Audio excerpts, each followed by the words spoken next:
On Mother's Day, my son brought flowers and asked if I liked the little apartment downstairs. I smiled and pointed to the washing machine. Son, I live here, in the laundry room. I used to believe I was being cared for.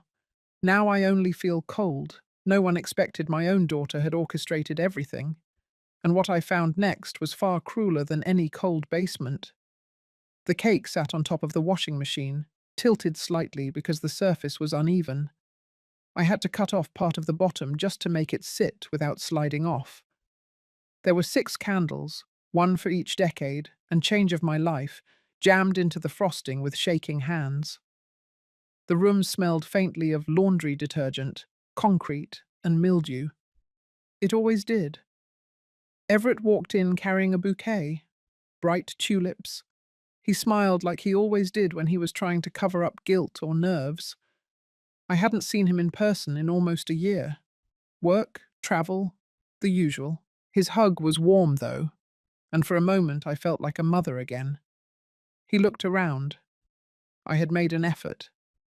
Put a thin cloth over the washer, moved the detergent bottles into the cabinet, wiped the floor twice. It still looked like what it was. A laundry room. "This is cozy," he said, setting the flowers in a plastic pitcher I'd washed out from old orange juice. Then he added, "I hope the new place is working out well. Ria told me you love it down here."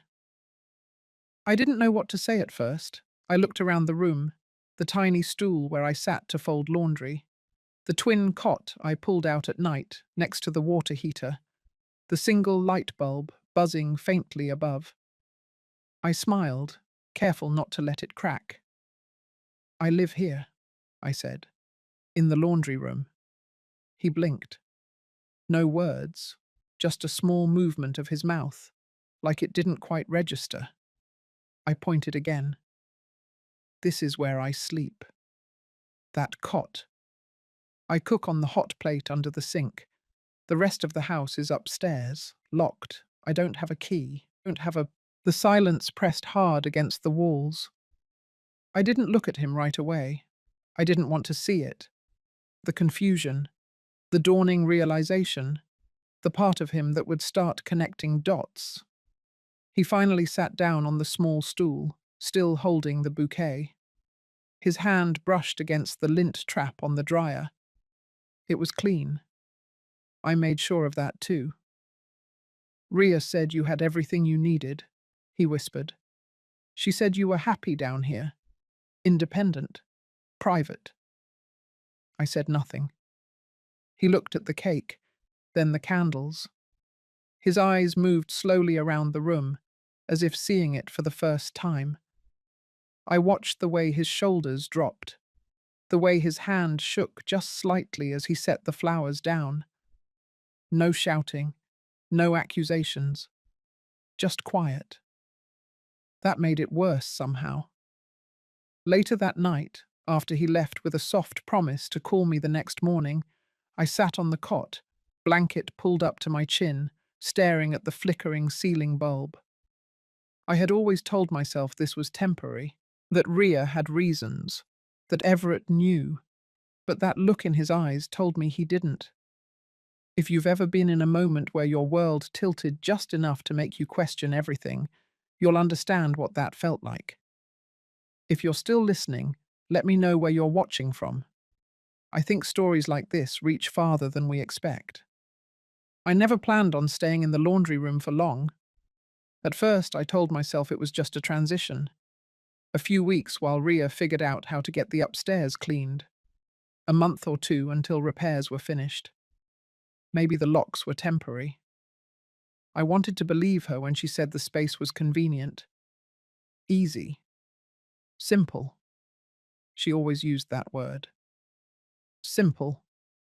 It wasn't simple in January when the temperature dropped below freezing and the little space heater started to sputter. The windows were sealed shut. The pipes groaned. I'd sleep fully dressed, wool socks, gloves, scarf, 2 sweaters, and still wake up with my teeth chattering. I tried asking her once if she could bring me a better heater. She said I was being dramatic. That older people always felt colder, and that I should keep moving during the day to stay warm. I didn't argue. I didn't have the energy. Groceries were delivered to the front porch. I was told not to open the main door, so I waited by the back until I saw the delivery driver pull away, then crept up the side yard to grab the bags. Most of the time it was canned soup, peanut butter, dry pasta, the kind of food that lasts forever because it barely counts as food. I kept a stash of crackers in a plastic bin under the sink, for variety. Once a month, Ria would drop by. She'd stand at the top of the stairs, clipboard in hand, asking how I was doing. I'd say I was fine. She'd nod, make a note, and disappear. No hug, no time to chat, always busy, always managing something. My medication started running low last spring. Blood pressure pills, cholesterol, the usual list that comes with being over 65. I asked if she could help me refill them. She said she'd take care of it. That was 3 months ago. Since then, I'd been splitting the pills in half. Some days I skipped altogether. When the headaches came, I told myself it was stress. When my chest tightened, I breathed slowly and waited. I didn't want to bother anyone. The worst part wasn't the cold or the food or even the aching body. It was the silence. The kind that wraps around you until you start to forget what day it is. I used to keep a calendar, mark off each square, but eventually it felt pointless. The days all looked the same anyway. The cot creaked every time I rolled over. The washing machine rumbled once a week when someone upstairs remembered to do laundry. I never met them. Sometimes I heard voices through the vents, laughter, music. I wondered who they were. Friends of Ria, maybe. Renters, I didn't know. One night I dropped a spoon, and it clattered against the tile so loud it startled me. That was when I realized I hadn't heard my own voice in days. Not since Ria's last visit. There was a time when I thought I was doing something noble, that living simply meant being grateful, that not asking for more was a kind of strength. But that belief started to fray, slowly, quietly, like the edges of the blanket I used to wrap around my shoulders every night, threads pulling loose, one by one, until there was nothing warm left to hold. Before all this, I worked at a community health centre for over 20 years. I wasn't a nurse or a doctor. I was a coordinator. I helped families schedule end-of-life care. I talked with grown children about their aging parents. I walked them through options, listened to their worries, and helped them find ways to preserve dignity, even when the body failed. It wasn't glamorous, but I was proud of it. I thought that kind of work prepared me for my own aging. I thought understanding the process would somehow soften the blow. I was wrong. When my husband died, I didn't cry much. I stayed busy, paid bills, downsized, moved into a small apartment and picked up more hours. I watched my children grow into their careers. Ria took after her father, always calculating, always forward-thinking. Everett was softer, quieter. He looked more like me. Back then, we still talked often. Things started to shift the year I sold the condo. I was getting forgetful. Not in any serious way, but just enough that it made me uncomfortable. I mixed up a doctor's appointment, left the oven on once. I told Ria. She offered to step in, help manage things, just temporarily. That was the word she used. Temporarily. She moved me into her basement suite and said we'd make it work, that she'd handle my prescriptions and bills, and Everett wouldn't have to worry. He lived in another city by then, buried in business and new responsibilities. It made sense at the time. I didn't ask many questions. I didn't want to seem difficult. Ria drew up paperwork, called it routine. I trusted her. She's my daughter. She grew up watching me clip coupons, count pennies, measure out soup to stretch it across 2 meals. I thought she understood hardship. I thought she respected it. For the first few months, I believed everything was working fine. The space was small, but I was grateful. I kept telling myself that. Grateful. That word became a shield. I used it to block out every small discomfort, every quiet doubt. When I asked about Everett, she said he was overwhelmed. Work. Travel. She told me he sent his love, that he was glad I was being taken care of. She said he was proud of me for being so independent. That word made me pause. Independent. I didn't feel independent. I felt controlled. But I smiled and nodded. I had taught myself to shrink over the years. It felt natural now. There were moments I'd sit in the corner of the room, hands folded in my lap, and stare at the closed door leading upstairs. I wondered what was behind it, what kind of life existed above me. Sometimes I heard the floor creak, voices, music. Ria always said it was the cleaning crew or short-term guests. She ran a few rental properties. She said I didn't need to worry. When I asked about my mail, she said she handled it. When I wondered about my bank account, she said it was safer if she monitored everything. When I mentioned wanting to visit the community centre again, just to say hello, she said she'd check the schedule. That schedule never came. Over time, the questions stopped. I stopped asking. I trained myself to stay small, to be grateful, to not disturb the order she created. But the truth was already pushing at the edges, like a slow leak in a sealed room. I didn't see it clearly yet, but something inside me had started to stir. Not anger, not fear, something quieter, like recognition. Like the first moment when a person begins to understand that what they accepted as kindness might not be kindness at all. Everett showed up the next afternoon. He didn't text ahead, just knocked softly and waited. I opened the door, still wearing my cardigan with a missing button and socks over my slippers. He stepped inside slowly, like someone entering a room they weren't sure they had the right to walk into. He brought a manila folder. It was thick, filled with printed emails, spreadsheets, invoices. He didn't say much at first, just set it on the tiny table by the wall, next to the hot plate, and sat down on the stool again. Same one he used the day before. Same silence between us. I stood, unsure what to do. I didn't offer tea. I didn't have any. He opened the folder, pulled out a few papers, and slid them across the table. His voice was even, but his jaw was tight. I've been sending Ria just over $4,000 a month for your living expenses. That doesn't include the extra for your medical care, the yearly trust, or the supplemental insurance premiums I thought I was covering. Total adds up to around $55,000 a year, for 4 years. I looked at the paper. The numbers blurred. I didn't speak. He continued. That includes heating, food delivery, prescriptions, emergency funds, and a housing allowance.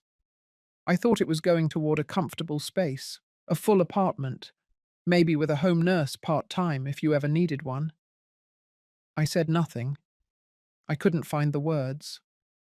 I stared at the amount, monthly deposits labeled Mum's Care, neatly categorized, professionally documented. I finally looked up. His eyes weren't angry. They were confused, like someone trying to rebuild a puzzle that was missing half its pieces. I've been living on my Social Security, I said quietly. $814 a month. Some of that goes to over-the-counter meds when I can't get refills. I stretch it. I know how. He blinked slowly. You haven't used any of the money I've sent? I shook my head. I didn't even know there was money. There was a pause, a heavy, long moment. Then he looked around again. At the sink with rust on the edges. At the folding chair I used for meals. At the stack of canned beans. He saw it all. This time, really saw it. I watched him as he processed. He wasn't just angry at Ria, he was angry at himself, at the way he had handed over the responsibility and never followed through, at the blind trust, at the silence he thought was peace. He pulled out another paper, a heating bill, addressed to this house. $382 a month, every month, paid automatically from his office account. This place doesn't have central heat, I said. I use that space heater. It barely warms a corner. He looked at the bill again, then back at me. That money is going to the upstairs unit, I said. Whatever system's running up there. Another pause. Then softly he asked, "Where is Ria living now?" I pointed upward. He sat back, his shoulders tight. "She told me you were in the upstairs, said the basement was for storage, said you liked your privacy." I nodded. That's what she told me too, that this was private, simple, enough. He closed the folder, pressed his hand against his mouth, then stood. "I'll be back tomorrow." He didn't hug me, just gave a small nod and left the way he came. I sat down and looked at the folder he'd left behind. I opened it slowly, read the labels, care funds, rent, prescription reimbursements, everything itemized, everything accounted for, except me. That evening, I couldn't sleep. I sat on the cot with the folder Everett had left, flipping through the papers slowly. Most of the forms were clean, crisp printouts. There were notes in the margins written in a pen I recognized. Ria's handwriting. Tight, angular, always in blue ink. Precise, like she wanted to control even the space between the letters. Some notes were harmless. Meal schedule, supply tracking, reminders for grocery delivery. But others made my chest tighten. Observed confusion during medication routine. Reported fatigue and occasional disorientation. Avoids direct communication. Passive behavior consistent with early cognitive decline. Consider assessment for power of attorney and full guardianship. I reread that last line twice. I knew I'd been quiet. I'd withdrawn. I stopped asking questions. But I never imagined my silence was being documented, let alone interpreted as proof that I was incapable. I thought I was keeping peace. I thought I was being easy to live with. I looked at the signature. R. Kendrick, caregiver. I set the folder down and walked over to the sink. The mirror above it was small, cloudy, scratched around the edges. I stared at the woman looking back. Pale skin, wrinkled eyes, mouth set in a thin line. I didn't see confusion. I saw someone who had been holding in the same breath for too many years. The next morning, Everett returned, as promised. This time, he didn't come alone. A woman followed him in, late 30s, dark hair in a bun, wearing jeans and a tan coat. She introduced herself as Sam, private investigator. Everett stood by the doorway. He didn't sit. He looked like he hadn't slept either. Sam opened a folder of her own. She laid out documents on the folding table, next to my tin of crackers. Property filings, account activity, signature records. A pattern was forming clearer than I wanted to admit. Ria had added herself as an authorized user on multiple accounts. Some were opened in my name alone. One was listed as joint, despite me never signing anything. Sam spoke calmly, professionally. She said the signs pointed to coordinated financial redirection. That was the phrase she used. Redirected, not stolen, not abused, just nudged, slowly into other purposes. Everett clenched his jaw. His eyes never left the papers. Sam continued. There were digital correspondences between Ria and two elder law consultants, discussions about my status, questions about how to move forward with conservatorship, references to behavioral changes. None of them documented with my consent. None shared with Everett. She had already drafted the paperwork, I said. For guardianship. I found it in a folder. Everett nodded. I know. I saw her email history. She planned this for a while. The room felt heavier with each sentence, the air thick, hard to swallow. Sam showed me a checklist. It included items like secure medication access, restrict unsupervised communication, monitor spending habits. I wasn't surprised anymore. I was past that. I thought about the last time Ria hugged me, 2 years ago, on my birthday. She gave me a box of herbal tea and said I needed to rest more. She smiled, kissed my cheek, and walked back upstairs. I hadn't left the basement since. Everett leaned against the wall, arms crossed. He looked at me, really looked. I'm sorry I didn't come sooner. I nodded once. Not because I forgave him. Not yet. But because I understood how easy it was to believe people who organize things with quiet efficiency, especially when they promise to make everything easier. But easier is not the same as better, and quiet is not the same as kind. 2 days after Sam laid out the documents, Everett called me from his car. He was already parked outside, waiting. He said he needed to see something for himself. I nodded and told him the upstairs key was still with Ria. I had never touched it. 10 minutes later, he returned with a locksmith. The front door clicked open with almost no resistance. The entryway smelled like lavender and lemon oil. Soft music played faintly from a speaker inside. I stood behind Everett, half hidden by the frame, staring at the world I had been locked out of for years. It was beautiful. Polished wood floors, cream-coloured rugs, spotless white kitchen cabinets. Fresh fruit sat in a ceramic bowl. A vase of tulips, my favourite, rested on the counter. There were framed photos on the walls, but none of me. Mostly Ria, smiling with real estate clients, and a few photos of Everett from years ago, clipped from newspaper articles. Everett moved quietly, touching surfaces as if he were walking through someone else's house. In a way, he was. And so was I. We walked down the hallway, past the guest room with designer bedding and matching curtains, to the master suite. Everything coordinated. Warm colours, subtle lighting. A diffuser hummed softly near the dresser. "This is where I thought you were living," he said. I nodded. I thought so too, at least at the beginning. We reached the small study at the back of the house. A desk, a laptop, and a stack of files. Everett opened the drawers. Neat rows of bills, receipts, statements. Sam joined us there a few minutes later, holding a folder she found in the closet. It was labelled Family Logistics. Inside were notes, long, detailed, and cold. Weekly check-ins marked with dates, descriptions of my moods, phone logs, missed calls between Everett and Ria, cancelled appointments, forwarded voicemails.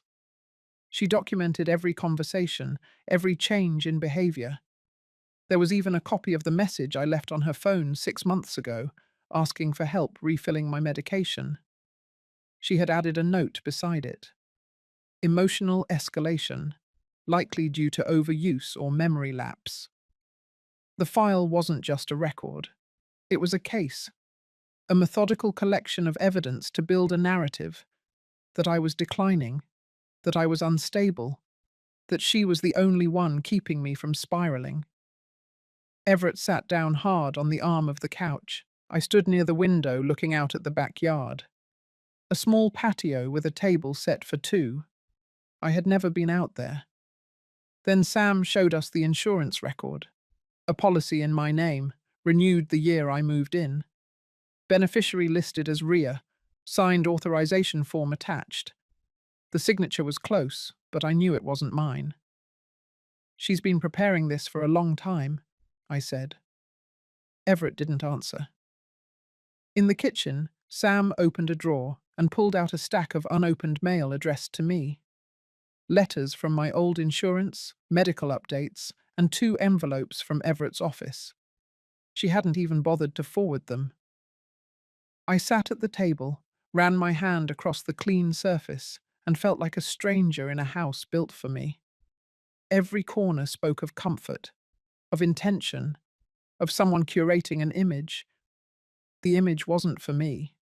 It was for anyone who might question what kind of daughter she was, and she had made sure no one did. Until now. After the door was unlocked and the truth began to stretch out in front of us, things moved faster than I expected. Not loud or dramatic, just steady, like a slow tide rising past your ankles before you even realize the water is moving. Sam started digging deeper. Everett handed over full access to his financial records, everything he'd routed through RIA over the past 4 years. I gave her the few documents I had. Most of what mattered had never been given to me. I signed forms I barely understood, hoping someone on our side could read the lines between the lines. 3 days later, Sam called Everett with something new.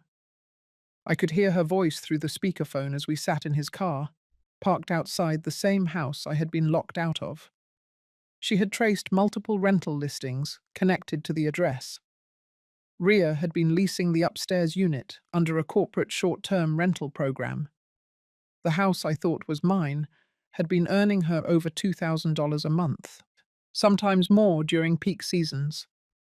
It explained the fresh flowers, the fruit bowls, the smell of lemon oil. Those weren't for me. They were for paying guests. I closed my eyes when I heard that. Everett sat still, hands on the wheel, eyes staring straight ahead. She had built a rotation of strangers living upstairs, while I boiled water on a hot plate and stretched peanut butter across 3 meals. She let them sleep in a climate-controlled room, while I curled under 2 blankets and prayed the heater wouldn't trip the breaker. Every review they left online praised the space. Quiet, safe, beautiful lighting, full of charm. I used to hear footsteps, sometimes late at night. I thought it was her, maybe cleaning, maybe coming home after a long day. Now I knew it wasn't. It was a different person every time. Sam also discovered that RIA had listed herself as a private senior care consultant on her tax filings.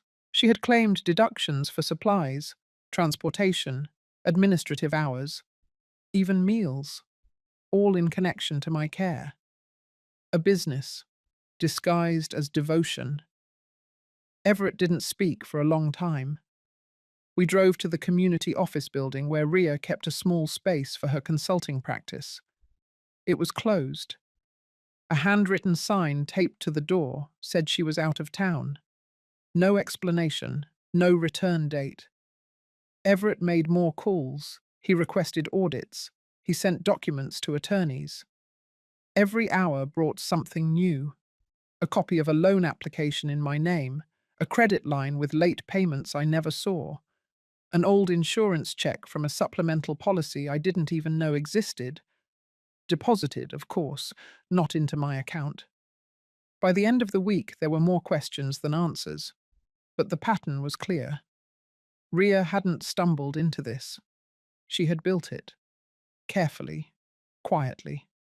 A structure made from forged trust and managed appearances. I stood in the front yard one afternoon and looked up at the window I used to imagine as mine. The curtain moved slightly. Someone was still inside. A new guest. Temporary, like I had been, apparently. Only I was never invited. Just tolerated. Just hidden. Everett stood beside me, holding a manila envelope full of evidence. He looked tired, not just physically. Something deeper. A weariness that comes from realizing you missed something you were never supposed to miss. She counted on us not paying attention, he said. And she was right. Until now. The wind shifted. I pulled my cardigan tighter around my shoulders. The truth didn't feel good, but it felt necessary, and for the first time in a long time, I felt the weight begin to lift. Not because it was over, but because we had finally decided to stop pretending it wasn't happening. I stayed quiet, but I wasn't passive anymore. The difference felt small at first, like adjusting how you hold a spoon, but it changed everything. My silence used to be a form of survival. Now it became a strategy. Everett and Sam were handling the legal work, but there were things only I could see, details that had gone unnoticed because I had trained myself not to look. I started to remember conversations I had dismissed, phrases Ria repeated often, the way she controlled the pacing of a visit, the way she never let me speak directly to anyone who called. It all felt intentional now, like she had been managing a performance, and I had just played the quiet role she needed. I made a list in a small notebook Everett had given me, things Ria had taken, things she had said, moments I hadn't understood at the time, but now sat heavy with meaning. Everett called one morning and told me to keep a low profile. Ria had contacted his office asking about some transfers she couldn't access. She sounded nervous, he said. Not angry. Nervous.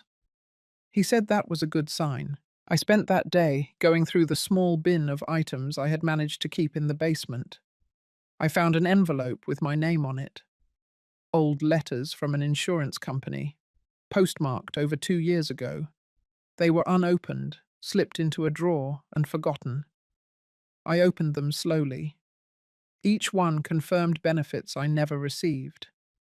Sam cross-referenced the policy numbers and confirmed they were cashed.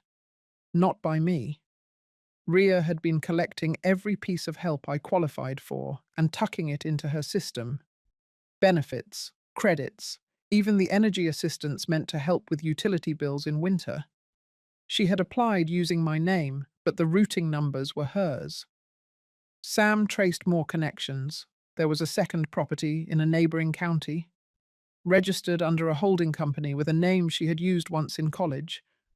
The house had been bought in cash a year after I moved into the basement. The timing matched the beginning of the trust fund Everett had set up. We drove there together one morning. Sam parked across the street. The house was modest, but updated.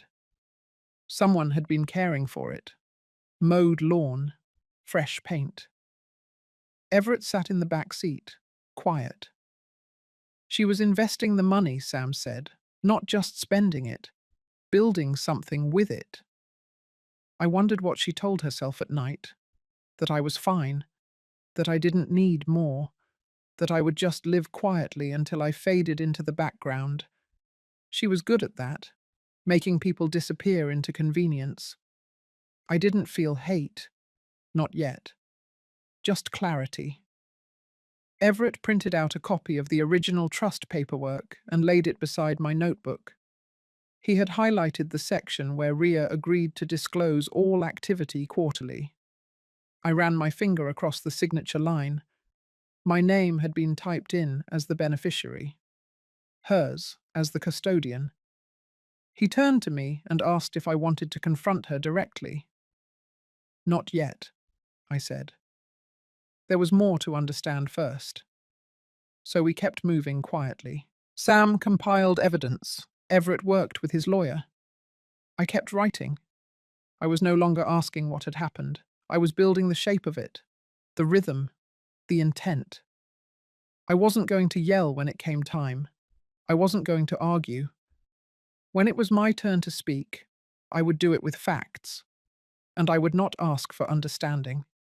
I would only ask for truth to be seen in full daylight. Not for revenge, not for sympathy, just to stop the rewriting of a story that had always been mine. Ria arrived just before noon. She didn't knock. Everett had invited her and the door was already unlocked. She stepped into the kitchen like it still belonged to her. Her heels made quick, clipped sounds on the tile floor. Her face was calm, polished, but the skin around her mouth looked tight. I stayed seated at the table. No vase of flowers, no bowl of fruit, just a plain wooden surface, a manila envelope, and my notebook. Everett leaned against the counter, arms folded. He didn't say anything right away. He let her speak first. "This is unnecessary," she said. Her tone was soft, but her words landed hard. "We could have handled this as a family." I watched her carefully. There was no apology in her voice, just inconvenience, just irritation wrapped in concern. Everett gestured toward the folder. "We've reviewed everything, every transaction, every benefit diverted, every bill. You said Mum was living upstairs. You told me she was comfortable." "She is comfortable," Ria said quickly. "I've managed everything. Her medical care, her daily needs. That space was designed for efficiency. Mum likes quiet. She told me that herself." I finally spoke. "I told you I liked quiet. I didn't say I liked being forgotten." Her eyes flicked toward me. "You were never forgotten. I made sure everything ran smoothly. You didn't have to think about anything. That was the problem." Everett opened the folder and slid a sheet across the table. Her signature. A transfer request. Funds from the trust redirected to the shell company that owned the second house. Ria glanced at it and didn't flinch. "I invested it. That money would have gone to waste sitting in some low-interest account. I used it wisely. For her future." "You used it for yourself," I said. Ria turned toward me. Her voice dropped. "You wouldn't understand what it takes to manage everything. You've always made things harder than they had to be. Always needed more time, more patience, more care. And you gave us nothing back." I felt Everett shift behind me, but I didn't turn. "I gave you my 20s, I said. "And my 30s. I gave you a full refrigerator, working heat, new shoes every school year. I gave you silence when I should have spoken up. And now, I'm taking it back." Ria opened her mouth, then closed it. She reached for the folder, but Everett stopped her hand. "There's more," he said. "The insurance policies, the loan applications, the Medicare payments rerouted. The trust is empty. The emergency fund is gone." She stepped back. "You can't just accuse me. You have no proof I did anything illegal." I looked at her then, fully, the daughter I raised, the one who used to braid her hair at the kitchen table, the one who used to cry when she thought no one was watching. She wasn't that girl anymore. Maybe she hadn't been for a long time. "I'm not accusing," I said. "I'm naming what happened." She turned to Everett. "You're letting her turn you against me. She's always been good at playing victim." I expected Everett to defend me. He didn't. He didn't have to. He just looked at her, not with anger, but with distance. Something had shifted in him too. "We're done here," he said. "The documents have been turned over. You'll be contacted." Ria looked between us.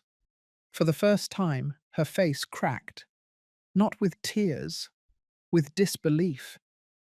She left without slamming the door, just walked out like she had somewhere better to be. I stayed seated. My hands were still. The silence after she left wasn't heavy. It was clean, like someone had finally opened a window in a room that hadn't been aired in years. I moved into the upstairs bedroom 3 days after Ria left. It wasn't a dramatic move. No boxes, no van, no fanfare.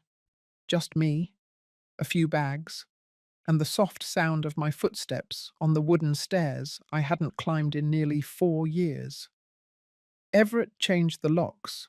Sam cleared the paperwork. I had permission. I had the right. But more than that, I had a sense of space I hadn't felt in a long time. The door creaked when I opened it. Inside, nothing had changed since the last guest checked out.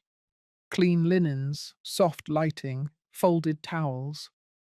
I sat on the edge of the bed, hands resting on my lap, waiting for the rush of relief. It didn't come right away. What came first was the sound of nothing, the absence of worry, no fear of her voice at the top of the stairs, no shadow behind every decision. I opened the closet slowly.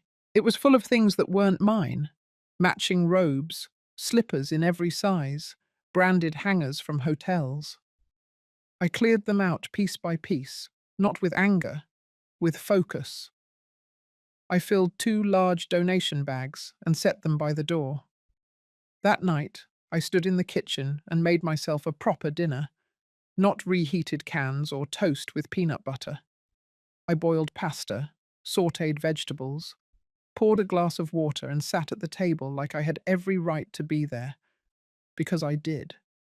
Everett stopped by the next morning. He didn't say much. He just handed me a new bank card and a simple folder.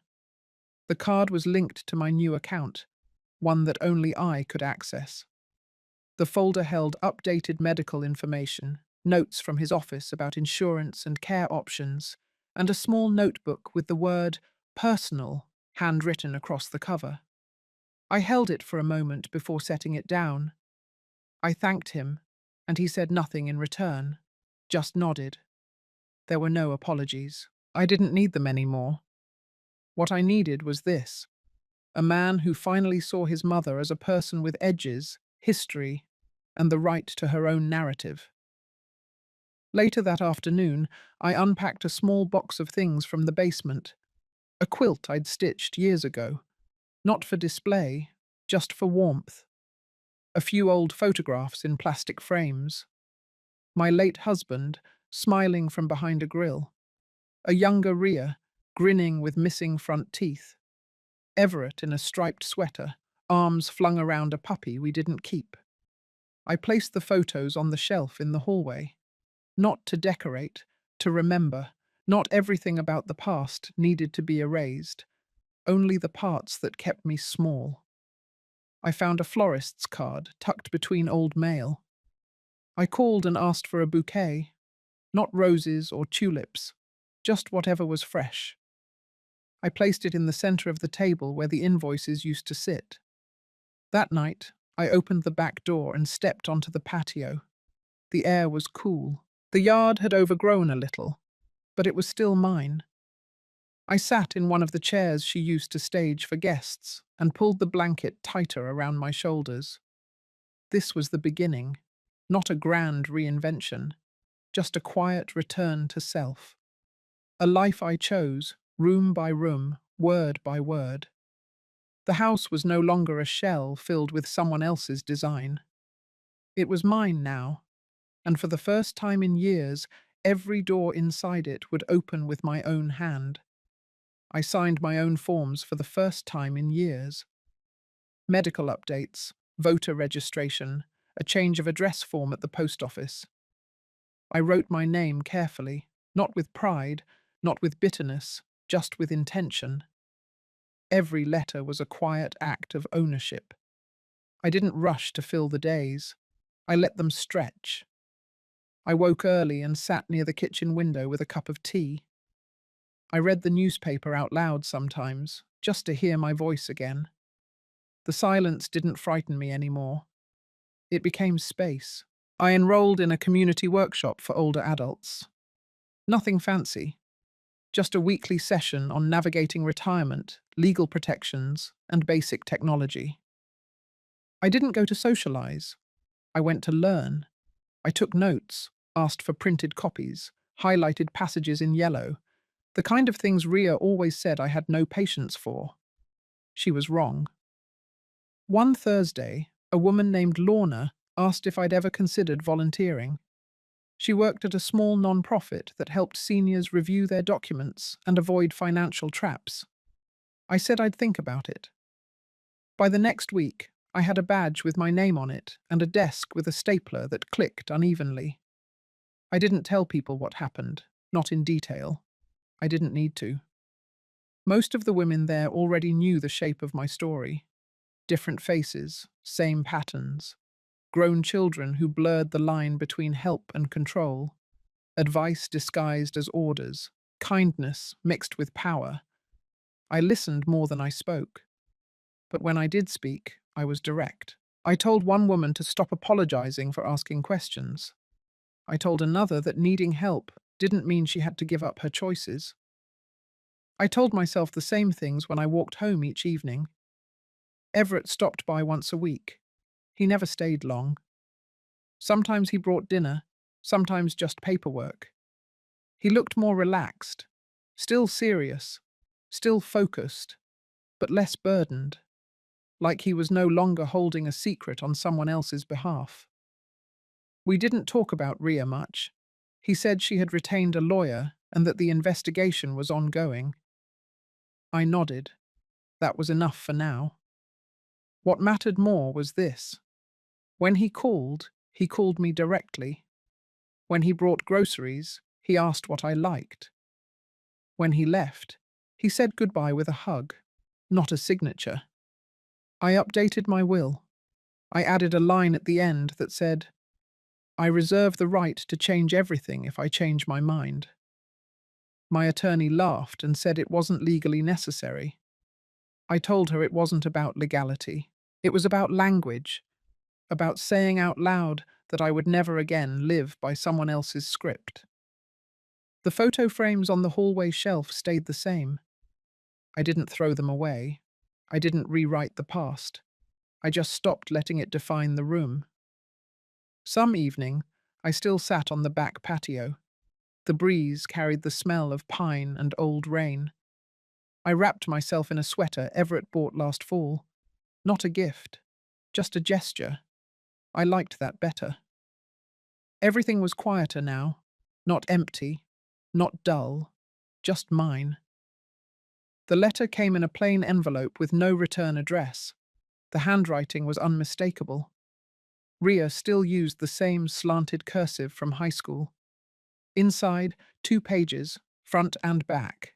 No greeting, no signature at the end. Just a steady stream of explanations. Not quite remorse, not quite denial. Something in between. She said she thought she was protecting me, that the world was too complex now, that I wouldn't have understood all the paperwork, that she managed it because she could. She didn't mention the basement, or the guests, or the trust fund. She wrote about how she always had to carry the family weight, how she never felt fully seen. Her words folded themselves around old wounds, hers and mine. I read it once, folded it neatly, placed it in the back of my drawer with the papers I no longer needed. I didn't feel anger. I didn't feel peace either. Just clarity. A softness without invitation.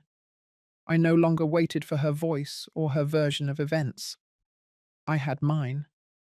On Sunday, Everett brought his daughter by. She held a sketch pad and a crayon in each hand. I poured lemonade and we sat on the back patio. The little girl showed me a drawing, a house with a flower out front and a figure in the window. That's you, she said, pointing. You're in the big room now. Yes, I said, folding the blanket across my lap. I am. And I was. Not just in square footage, but in space I made for myself, in decisions I didn't explain, in air I breathed without permission. Ria had taken years from me, but not all of them. I still had time. Not to reclaim the past, but to use what was left with both hands open. And I would.